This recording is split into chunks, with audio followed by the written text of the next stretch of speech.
여러분은 인생에서 가장 소중한 사람을 위해 어디까지 포기해 보셨나요?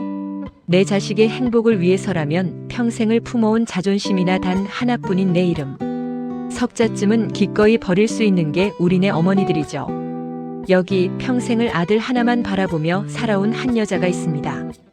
62의 한영숙 씨. 그녀는 지금 낡은 빌라의 전신 거울 앞에서 생전 처음 입어보는 실크 정장을 매만지고 있습니다. 영숙 씨의 손은 참 투박합니다. 홀로 아들 준혁이를 키우기 위해 식당, 주방에서 남의 집 안방에서 수만 번 물을 묻히며 살아온 훈장 같은 손이죠. 오늘은 그 귀한 아들이 장가가는 길에 첫 관문 상견례가 있는 날입니다. 거울을 보는 영숙 씨의 눈빛에는 설렘보다 두려움이 앞섭니다. 아들이 사랑하는 여자 수빈이네 집안은 강남에서 이름만 대면 아는 대기업 회장님 댁이라거든요. 엄마, 너무 긴장하지 마세요. 수빈이 부모님 정말 좋으신 분들이에요. 우리 엄마 오늘 진짜 고우시네. 고운 건 무슨. 내가 너무 초라해서 내 앞길 막는 건 아닌가 싶어 잠 한숨 못 잤다. 혹시나 그분들이 우리 사는 형편 물어보시면. 엄마, 그런 거 하나도 안 중요해요. 내가 사랑하는 여자의 가족이 되는 건데 기죽지 마세요. 저한테는 우리 엄마가 세상에서 제일 멋진 분이니까요. 아들의 듬직한 위로에 영숙 씨는 겨우 숨을 고릅니다. 하지만 가슴 한구석엔 알 수 없는 불안이 소용돌이칩니다. 강남의 화려한 한정식 집으로 향하는 길. 차창 밖으로 스쳐 지나가는 화려한 빌딩 숲이 영숙 씨에게는 마치 높은 성벽처럼 보입니다. 제발 오늘 하루만 무사히 넘기게 해달라고. 내 아들의 앞길에 나라는 오점이 남지 않게 해달라고. 영숙 씨는 젖은 손바닥을 정장 치마 위에 꾹 눌러 닦습니다. 직원이 묵직한 목재문을 엽니다. 은은한 향나무 냄새와 함께 품격 있는 공기가 훅 끼쳐옵니다. 방 안에는 이미 수빈이네 가족이 도착해 있습니다. 단아한 차림의 수빈이 어머니가 미소로 반깁니다. 그런데 창가 쪽에 등을 돌리고 앉아있던 남자가 천천히 고개를 돌립니다. 그 순간 영숙 씨의 심장이 바닥 아래로 툭 떨어져 내립니다. 회색빛 머리칼을 단정하게 빗어넘긴 남자. 범상치 않은 위엄을 풍기는 대기업 회장 최동수. 그는 바로 30년 전 영숙 씨가 자신의 목숨보다 사랑했지만 가장 잔인하게 버려야 했던 첫사랑이자 전남편이었습니다. 한영숙? 내가 왜 여기에? 영숙 씨는 입을 뗄 수가 없습니다. 30년이란 세월이 무색하게 동수의 눈빛에는 그때의 상처와 분노가 고스란히 살아있었습니다. 남편을 살리기 위해 파산 직전에 그를 구하기 위해 스스로 오명을 쓰고 떠나야 했던 그 처절한 진실을 영숙 씨는 단 한 번도 말하지 못했습니다. 그저 돈에 눈이 멀어 남편을 버린 비정한 여자로 기억되길 자처했을 뿐이죠. 아빠 아시는 분이에요. 어머니 어서 앉으세요. 분위기는 순식간에 빙점 아래로 내려앉습니다. 수빈의 목소리도 준혁의 의아한 시선도 영숙 씨에게는 들리지 않습니다. 오직 동수의 이글거리는 증오만이 온몸을 옥죄어옵니다. 동수는 자리에서 벌떡 일어납니다. 평생을 일궈온 자제력이 한순간에 무너져 내린 얼굴입니다. 대단하네, 한영숙. 이제는 자식을 앞세워서 내 딸 인생까지 망치러 온 거야? 너 같은 여자가 키운 자식이 어떤 놈일지 뻔한데 내가 이 결혼을 허락할 줄 알았어? 아버님, 말씀이 너무 지나치십니다. 저희 어머니한테 왜 이러시는 겁니까? 아들의 항변에도 동수의 폭주는 멈추지 않습니다. 그는 테이블 위에 놓인 시원한 물컵을 집어듭니다. 그리고 찰나의 망설임도 없이 영숙 씨의 얼굴을 향해 끼얹어 버립니다. 촥 소리와 함께 영숙 씨의 고운 정장이 볼품없이 젖어 들어갑니다. 미안해요, 동수 씨. 당장 나가. 이 더러운 집안이랑 엮일 생각 꿈도 꾸지 마. 이 결혼은 무효야. 압이 교환이 된 상견례장. 준혁은 어머니의 젖은 어깨를 감싸 안으며 절규합니다. 엄마, 대체 이게 무슨 일이야? 왜 저 사람이 엄마한테 이러는 건데? 영숙 씨는 대답할 수 없습니다. 30년 전 당신을 살리려 내가 어떤 지옥을 선택했었는지, 그 참혹한 희생을 어찌 아들의 행복이 걸린 이 자리에서 뱉을 수 있을까요? 영숙 씨는 비틀거리며 방을 나섭니다. 화려한 복도의 조명이 가시처럼 눈을 찌릅니다. 30년을 도망쳐온 과거가 하필이면 아들이 가장 빛나야 할 날의 비수가 되어 돌아왔습니다. 하지만 영숙 씨는 아직 모릅니다. 이 잔혹한 재회 너머에 사실은 준혁이의 진짜 아버지가 누구인지, 그리고 동수가 평생을 빚진 은인이 누구인지에 대한 더 거대한 운명의 장난이 기다리고 있다는 것을요. 가장 행복해야 할 날이 인생에서 가장 잔인한 날로 바뀌는 데는 그리 오랜 시간이 걸리지 않았습니다. 상견례 식탁 위에 쏟아진 건 차가운 물 한 컵이었지만 영숙 씨에게는 마치 날카로운 얼음 파편이 가슴에 박히는 것만 같았죠. 젖은 옷감을 타고 흐르는 물기가 심장까지 얼려버리는 듯한 그 밤, 영숙 씨의 낡은 빌라에는 무거운 정적만이 감돕니다. 엄마, 제발 말 좀 해보세요. 그 사람이 대체 누구길래 엄마한테 그런 짓을 해요? 그리고 엄마는 왜 바보같이 당하고만 있었냐고요? 준혁의 목소리가 갈라집니다. 평생을 봐온 강인한 어머니가 그토록 비굴하게 고개를 숙이던 모습은 준혁에게 지울 수 없는 상처가 되었죠. 하지만 영숙 씨는 차마 입을 뗄 수 없습니다. 내 입으로 뱉는 순간 아들이 쌓아온 모든 세상이 무너져 내릴까봐 무섭기 때문입니다. 준혁아, 미안하다. 그냥 엄마가 옛날에 실수를 좀 했어. 다 지나간 일이야. 그러니까 수빈이 아버님 노여움 풀리실 때까지만 좀 기다리자. 다 지나간 일이라고요? 그 사람이 엄마 보고 돈 때문에 자기를 버렸대요. 우리 엄마 그런 사람 아니잖아요. 맞죠? 아니라고 말 좀 해봐요, 엄마. 아들의 절규가 가슴을 후벼 파지만 영숙 씨는 그저 입술을 깨뭅니다. 사실을 말할 수 있을까요? 30년 전 내 아버지가 감옥에 가고 집안이 풍비박산날 위기에 처했을 때 그 빚을 대신 갚아주는 조건으로 내가 다른 남자의 곁으로 떠나야 했다는 그 처절한 진실을요. 그 오해 덕분에 동수 씨가 지금의 대기업 회장이 될 수 있었다는 걸 아들은 꿈에도 몰라야 합니다.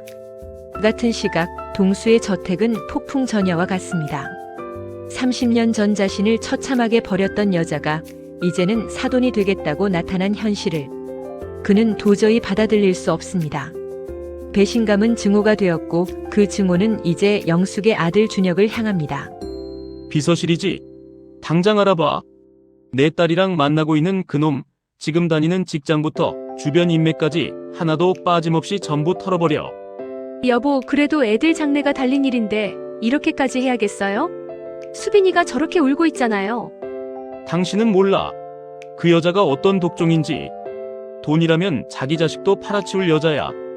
그런 여자의 핏줄을 내 사위로 들인다고. 내 눈에 흙이 들어가기 전까진 절대 안 돼.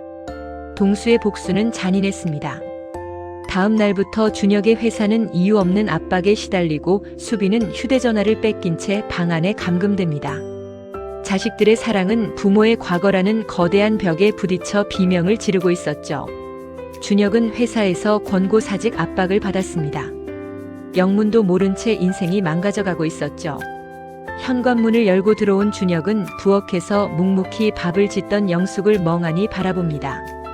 원망과 사랑 그리고 의구심이 뒤섞인 눈빛입니다. 엄마, 나 오늘 회사 그만두라는 소리 들었어요. 수빈이 아버님이 하신 일이겠죠? 엄마가 지은 죄가 대체 뭐길래 내가 이런 벌을 받아야 하는 거예요? 준혁아, 그게 무슨 소리니? 내가 왜 회사를 그만둬? 그럴 리가 없다. 엄마가 가서 빌게. 내가 가서 다 설명할게. 뭘 설명할 건데요? 돈 보고 사람 버렸다는 거?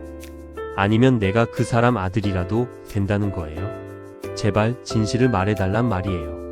아들의 날 선 목소리에 영숙 씨의 심장이 덜컥 내려앉습니다. 아들은 본능적으로 느끼고 있었던 걸까요? 자신의 뿌리가 어디에 닿아 있는지 말이죠. 하지만 영숙 씨는 결심합니다. 끝까지 이 비밀은 무덤까지 가져가겠노라고. 그것만이 아들이 범죄자의 자식이 아닌 평범한 대리의 아들로 살 수 있는 유일한 길이라 믿기 때문입니다. 준혁아, 엄마 믿지? 엄마가 다 해결할게. 너는 수빈이만 생각해. 엄마가 어떻게든 길을 만들 테니까. 영숙 씨는 낡은 외투를 걸치고 집을 나섭니다. 동수를 만나 무릎이라도 꿇을 생각입니다. 비가 쏟아지기 시작하는 밤 영숙 씨의 뒷모습은 금방이라도 부서질 듯 위태롭습니다. 그러나 그녀는 모릅니다. 지금 수빈이가 아버지를 피해 창문을 넘고 있으며 그 무모한 선택이 두 집안을 감당할 수 없는 비극으로 몰아넣을 것이라는 사실을요. 갈등은 이제 파국을 향해 달리기 시작합니다. 자식을 지키려는 어머니의 거짓말과 상처받은 남자의 빗나간 복수. 그 사이에서 아이들은 벼랑 끝으로 내몰리고 있습니다. 과연 영숙 씨는 아들의 행복을 위해 자신의 목숨보다 귀한 비밀을 지켜낼 수 있을까요? 부모의 과거가 자식의 미래를 집어삼키는 순간보다 잔인한 비극이 또 있을까요? 30년 전의 원망이 화살이 되어 돌아와 가장 소중한 아이들의 가슴에 꽂히고 말았습니다. 지금 병원 응급실 앞은 피냄새와 소독약 냄새, 그리고 누군가의 비명이 뒤섞여 지옥을 방불케 합니다. 비 내리는 밤 무모하게 서로의 손을 잡고 도망치던 준혁과 수빈이 탄 차가 전복되었다는 소식이 들려온 건 불과 1시간 전의 일입니다. 자신의 복수가 딸을 사지로 몰았다는 자책 때문일까요? 동수의 얼굴은 하얗게 질려 있습니다. 멀리 복도 끝에서 초점 없는 눈으로 앉아있는 영숙을 발견하자 그는 다시 한번 짐승 같은 포효를 내뱉으며 달려듭니다. 만족해. 이제 속이 시원하냐고.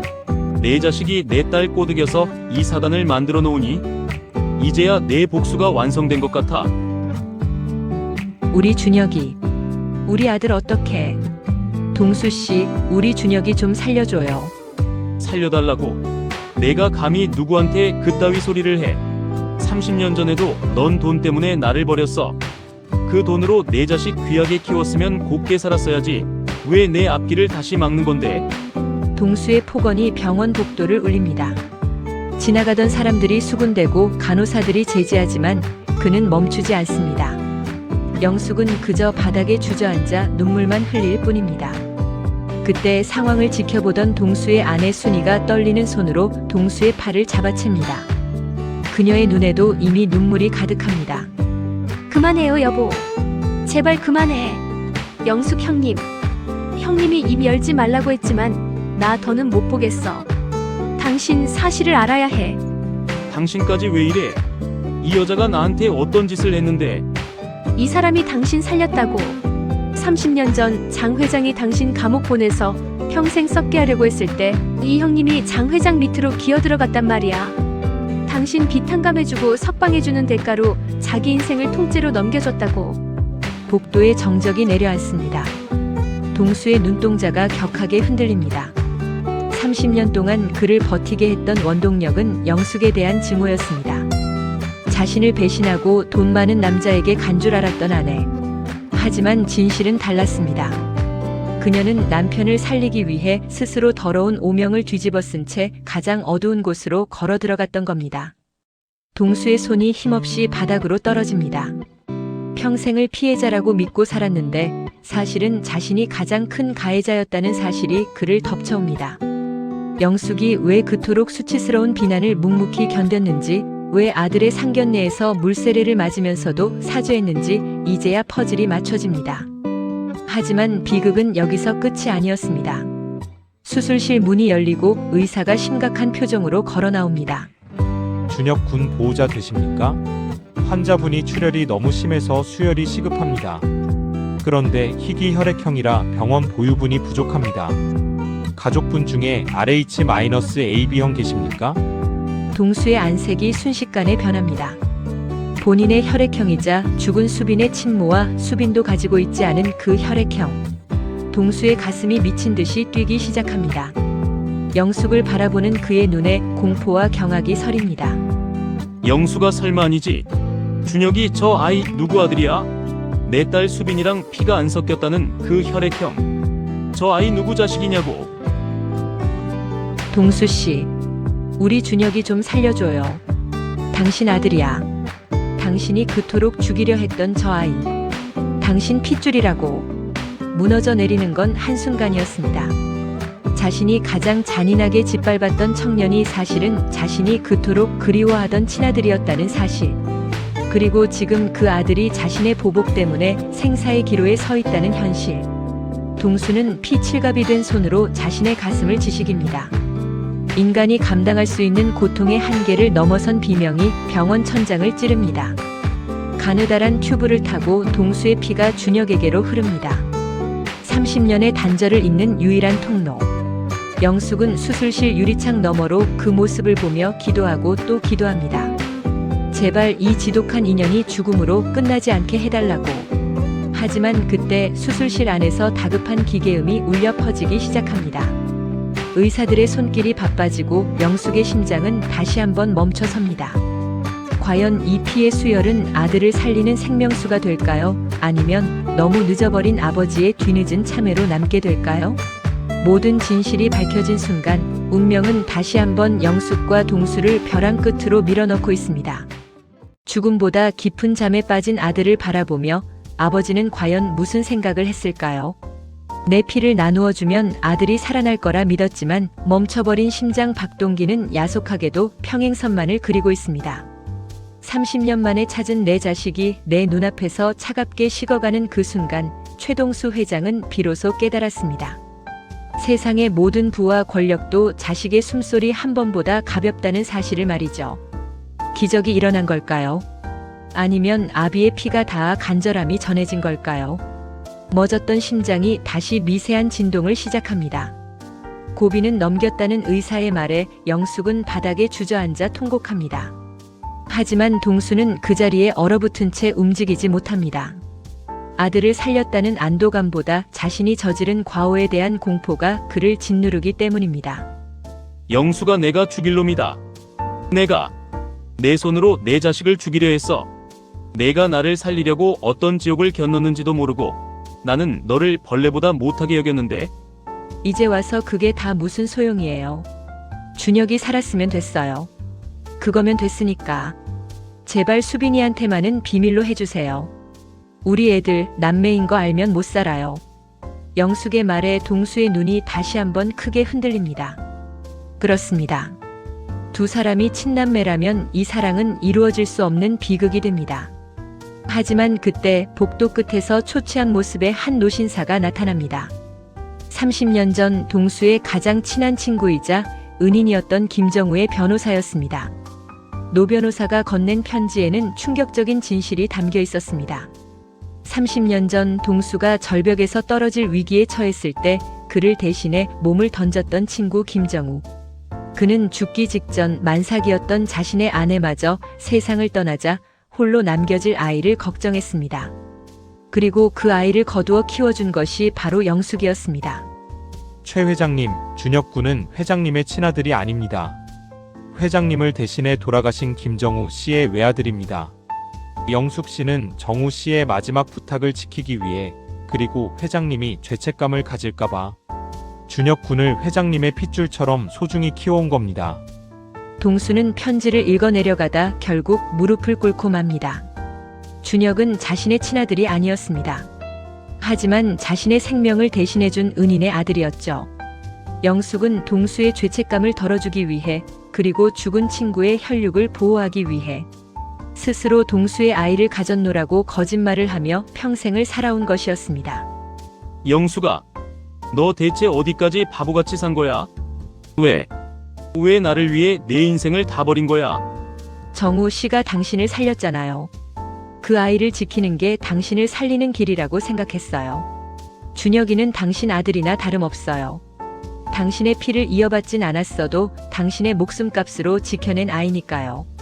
진실은 때로 날카로운 칼날 같지만 때로는 모든 상처를 덮어주는 따뜻한 이불이 되기도 합니다. 준혁과 수빈은 남매가 아니었습니다. 동수가 그토록 증오했던 영숙의 과거는 사실 가장 숭고한 희생의 기록이었습니다. 동수는 수술실 유리창에 손을 얹고 다짐합니다. 남은 평생은 이 두 사람을 위해, 그리고 세상을 떠난 친구를 위해 속죄하며 살겠노라고요. 준혁의 눈에 가장 먼저 들어온 건 서로의 손을 꼭 맞잡고 있는 영숙과 동수의 모습이었습니다. 30년의 오해와 증오가 녹아내린 자리에는 이제 가족이라는 이름의 새살이 돋아나고 있었습니다. 엄마 아저씨 수빈이는요? 수빈이 괜찮다. 무사해. 준혁아, 미안하다. 이 못난 아저씨를, 아니, 이 아버지를 용서해 주겠니? 준혁은 영문은 모르지만 동수의 눈에서 진심 어린 참회를 읽어냅니다. 영숙은 아들의 손을 잡고 조용히 고개를 끄덕입니다. 이제 더 이상 숨길 것도 도망칠 곳도 없습니다. 비바람이 몰아치던 숲에 드디어 폭풍이 멎고 햇살이 비치기 시작한 것이죠. 갈등은 봉합되었습니다. 하지만 상처가 아무는 데는 시간이 걸리겠죠. 이제 남은 것은 상처받은 이들이 서로를 용서하고 다시 피어날 준비를 하는 것뿐입니다. 길고 길었던 잔혹한 계절이 가고 드디어 그들에게도 봄이 오고 있었습니다. 겨울이 아무리 길고 매섭다 해도 봄에 피는 꽃을 막을 수는 없습니다. 굽이굽이 돌아온 30년의 세월. 그 모진 풍파를 견뎌낸 건 어쩌면 서로를 향한 미안함과 차마 다 전하지 못한 진심이었을지도 모릅니다. 여기 평생 가슴에 시퍼런 멍을 품고 살았던 영숙 씨가 다시 거울 앞에 섰습니다. 일장에서의 떨리던 모습과는 사뭇 다릅니다. 그녀의 얼굴에는 이제야 제자리를 찾은 듯한 평온한 미소가 머물러 있네요. 오늘은 준혁이와 수빈이의 진짜 결혼식 날입니다. 한때는 서로에게 비수를 꽂았던 인연들이 이제는 한 울타리 안에서 서로를 마주봅니다. 동수 씨는 회장이라는 직함 대신 준혁이의 든든한 아버지이자 영숙 씨의 오랜 친구로 이 자리에 섰습니다. 준혁이 역시 진실을 모두 알게 되었죠. 자신을 위해 청춘을 바친 어머니와 뒤늦게 나타나 피를 나눠준 또 다른 아버지의 존재를 말입니다. 엄마, 준비 다 되셨어요? 오늘 세상에서 우리 엄마가 제일 예뻐요. 고생만 시킨 이 못난 아들, 이제 진짜 행복하게 사는 거 지켜봐 주실 거죠? 그래, 준혁아. 내가 행복하면 엄마는 그걸로 됐다. 정우 씨도 하늘에서 아주 기뻐할 거야. 너를 이렇게 훌륭하게 키운 보람이 있다고. 고마워요, 엄마. 저를 포기하지 않아 주셔서. 그리고 아버지를 용서해 주셔서요. 식장에 울려 퍼지는 축하객들의 박수 소리. 그 속에서 영숙 씨는 동수 씨와 눈이 마주칩니다. 동수 씨는 고개를 숙여 영숙 씨에게 무언의 경의를 표합니다. 30년 전 자신을 살리기 위해 스스로 어둠 속으로 걸어 들어갔던 여인. 그 숭고한 희생 덕분에 오늘의 자신이 존재한다는 것을 그는 매일 아침 거울을 볼 때마다 되새긴다고 합니다. 시간은 흐르고 삶의 풍경도 바뀌었습니다. 동수 씨는 복잡한 경영 일선에서 물러났습니다. 그리고 영숙 씨의 낡은 빌라 옆 작은 숲이 내다보이는 곳에 소박한 집을 지었죠. 이제 두 사람은 사돈이라는 이름 아래 가끔은 티격태격하고 가끔은 옛 추억을 나누며 함께 늙어갑니다. 이 사람아, 이제 그만 좀 쉬라니까. 아침부터 무슨 밭일을 그렇게 해? 당신 무릎 나가는 꼴 내가 못 본다니까. 아이고, 최 회장님. 평생을 일하던 몸인데 가만히 있으면 병나요. 그나저나 다음 주에 준혁이네 오면 줄 채소 좀 갈무리해 둬야 하니까 잔소리 말고 이것 좀 도와줘요. 맞아요, 여보. 형님 말씀 들으세요. 형님 없으면 당신이 어디서 이런 신선한 배추를 먹어보겠어요? 호호호. 웃음소리가 담장을 넘어 숲으로 퍼져나갑니다. 지독했던 한은 어느새 정으로 변했습니다. 누군가는 말합니다. 인생은 정해진 운명을 따라가는 것이라고요. 하지만 영숙 씨는 다르게 생각합니다. 인생은 엉킨 실타래를 한 올 한 올 풀어가는 과정이며 그 끝에는 반드시 용서라는 선물이 기다리고 있다는 것을요. 영숙 씨는 이제 거울을 보며 더 이상 울지 않습니다. 거울 속에는 고생한 흔적이 가득하지만 누구보다 당당하게 자신의 삶을 지켜낸 멋진 여성이 서 있으니까요. 그녀가 나지막이 혼잣말을 건넵니다. 영수가 참 잘 살았다. 정말 고생 많았다. 이 짧은 한마디가 지나온 모든 눈물을 닦아주는 성스러운 축복처럼 들립니다. 시청자 여러분, 당신의 마음속에도 혹시 아직 풀지 못한 매듭이 있나요? 늦었다고 생각할 때가 가장 빠를지도 모릅니다. 영숙 씨의 이야기가 여러분의 얼어붙은 마음을 녹이는 작은 불씨가 되었기를 바랍니다. 상처를 딛고 일어선 그 자리에서 당신만의 꽃을 피워내시길 진심으로 응원합니다. 오늘의 이야기는 여기까지입니다. 급하지 않게 필요할 때 다시 찾아올 수 있는 채널이 되겠습니다. 구독과 좋아요는 이 이야기를 계속 이어가도 된다는 조용한 신호로 받아들이겠습니다. 감사합니다.